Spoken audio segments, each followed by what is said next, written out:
So it was a long day. Driving across town real quick. I got a migraine headache.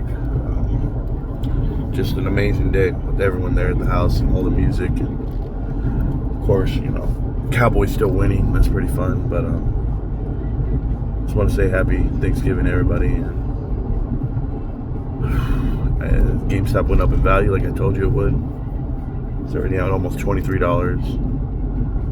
As I had spoke before, the MACD crossed over, so maybe this will be a run all the way up to 28, 29. Back up to 32 where it's going to get stuck again. Earnings will be out in about 2 weeks. GameStop's going to the moon. And after that earnings report, it's going to be pretty evident that GameStop's going to have a killer quarter four, which they already are. They're executing at the highest level. Black Friday's in a couple hours, and everyone will be posted up outside of GameStop. For the Team Rockets Moltres pack, for the power packs, the Willy Wonka golden ticket, that's awesome. And I'm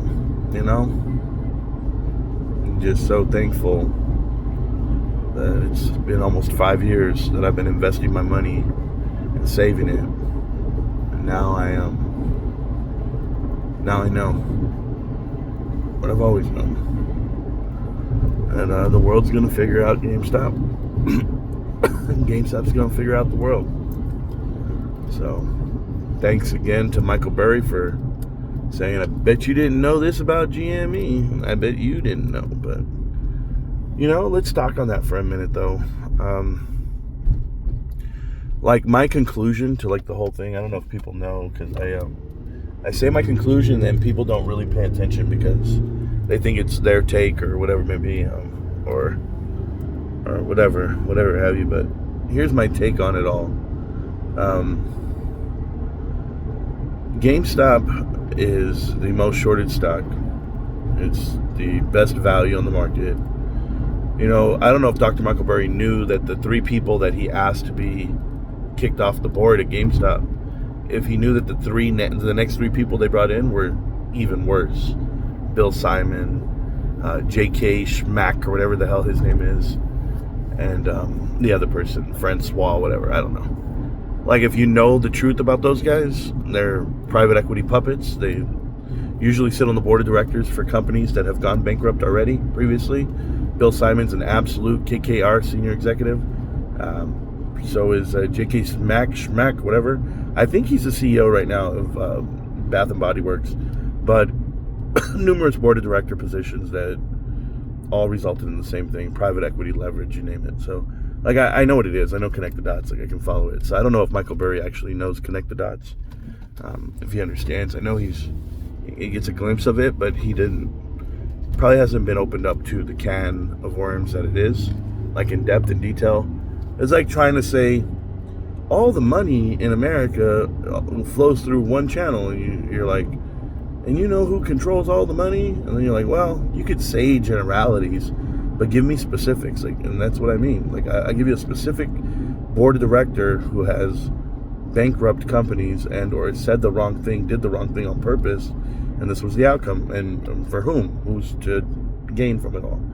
So there are things I pay attention to, but I want to tell you something that's really speculative and or not being said is, did Michael Burry close down the Scion Fund because he wanted to invest money his way? And that's what I'm talking about. When someone sees what's happening and what's the bigger picture, because the bigger picture than just circular finance, right? So oh God, I got to do this too. I know I haven't been live in forever and I haven't had time to break this down with you guys, but so the biggest picture to corporate America and or to the economy is NVIDIA has to perform well, right? NVIDIA is the darling of the S&P, and when NVIDIA has great earnings, America has great earnings. When NVIDIA can be propped up via all of these investments, AI investments, this bubble, whatever, that's just what we're invested in. That's the economy. So that's the picture, right, that everyone has painted. Well, the other picture we painted was there's circular finance out there. There's some real mishaps And for people to say like we're not the next Enron, and or they say things like, but these investments are technically this versus that. Like it's like you're looking for specifics that no one asked for or no one claimed. Like when we tell you it's circular finance, it's pretty cut and dry. It's you're investing money into companies that are investing money back into you. That's an easy thing, and it's a daisy chain you can connect to. There's nothing malicious behind that statement. But for Palantir CEO Alex Karp to come out and be like, "Don't short this stock. You're a fool if you do. It's the most American thing." It's like he felt like his ego was hurt, but it wasn't that. It was he had a sell order put in right after the earnings report, so he sold $100 million worth of shares. So yeah, you don't want somebody to short the stock. Yeah, you don't want to be announced to the world that this is how we feel about mark-to-market accounting. Okay, but it doesn't change the fact that Palantir trades at 500 PE ratio. It's unheard of. It's the most expensive stock in the world. But there's a reason why all these things are the most. And that's the part that's not being said out loud. Well, then Dr. Michael Burry sends out and he goes, "Hey, I'm going to short these things because they are overvalued." Right? Okay, listen, guys. There's contagion. There's collateral damage. There's a cause and effect, domino effect. So because they're over leveraged and because the market is valuing something that is astronomical one way, what he's trying to tell you is, well, okay, what is the collateral of the market? Why is the market so top heavy and concentrated on X amount of stocks? Why? Anybody know? Yeah, because they're short the market. This is how private equity, shorts, everybody works. They're betting on the downfall. The protection is the long. The protection is, hey, I got to invest into this one company called, NVIDIA, this one company called Palantir. I got to invest into these companies because they're my collateral to the carry position that I'm holding. Now, this carry position you hold, do you want to know about it? Great. It's GameStop, yes. And maybe it's a lot more than GameStop, but GameStop's to the tune of everything. And it seems to be GameStop's the only stock that's manipulated to being pinned down. The other ones are doing things on purpose, like, AMC diluting till they can't even breathe, and Adam Aaron building an additional preferred equity unit and all this crap. That's all bullshit, right? Like, don't get me started with the people who like just do shit to do shit. No, look at companies that are physically being held down underwater, like GameStop, and then think about it. This market has been going up, up, up, up.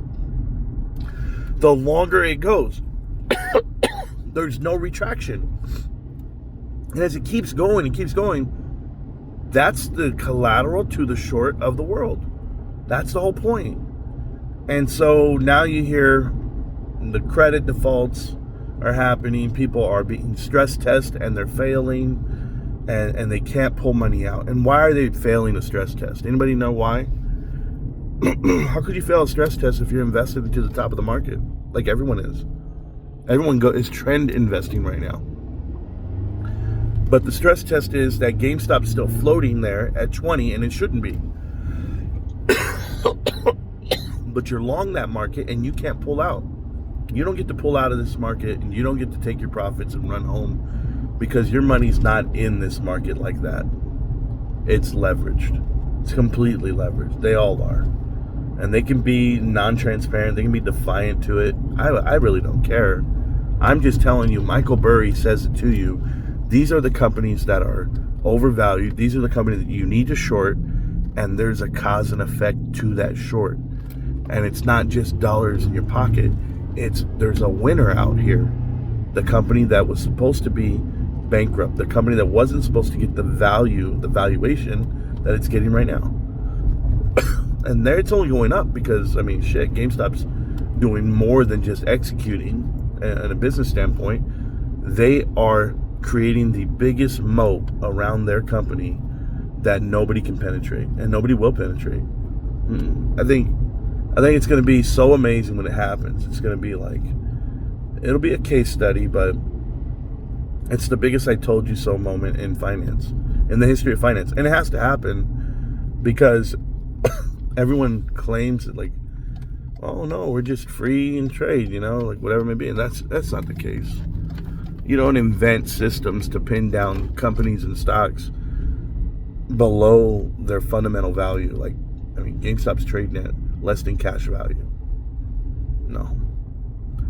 And so if anybody ever wants to have this conversation of why Michael Burry's up here speaking now, well, now you know. Because there's an effect, a cause and effect to what he is agreeing to short. And, he wrote a while back, he said, I'm going to short NVIDIA and I'm going to short Palantir. And then he says, more to come, 11:25. And on 11:26, he tweets out about GameStop. Do you remember this? Oh, we remember. Now, here's the other part. And this is the speculation. This is the what if part. This other stuff I'm telling you is not what if and speculation to me. Because I've done the due diligence that no one's willing to do. But I will tell you this. What if Dr. Michael Burry wasn't allowed to invest into GameStop with his fund? What if his investors, everyone, was against him from doing it? Because what it looks like is that they made him sell before he got to pop with it the first time. And now that he wants to go against the grain and not go with the trend, they tell him, we're not going to do this either. We're not going to short NVIDIA. We're not going to short Palantir. He says, that's fine. Then I'll shut down the whole fund. I'm going to do it myself. Additionally, I'm going to go long. I'm going to go long on GameStop too. So I think he's going to do everything that we've been doing. And he's going to do it for the right reasons because the value's there. And I'm going to make sure that people know. I'm going to let them know what GameStop has been, what it will be. And Dr. Michael Burry is absolutely right. That market is short. It's about to collapse. You guys have a great day. I gotta go drive these streets. I gotta rest up. I'm not doing well. But you guys have a happy Thanksgiving. I'll see you around, millionaires. Peace.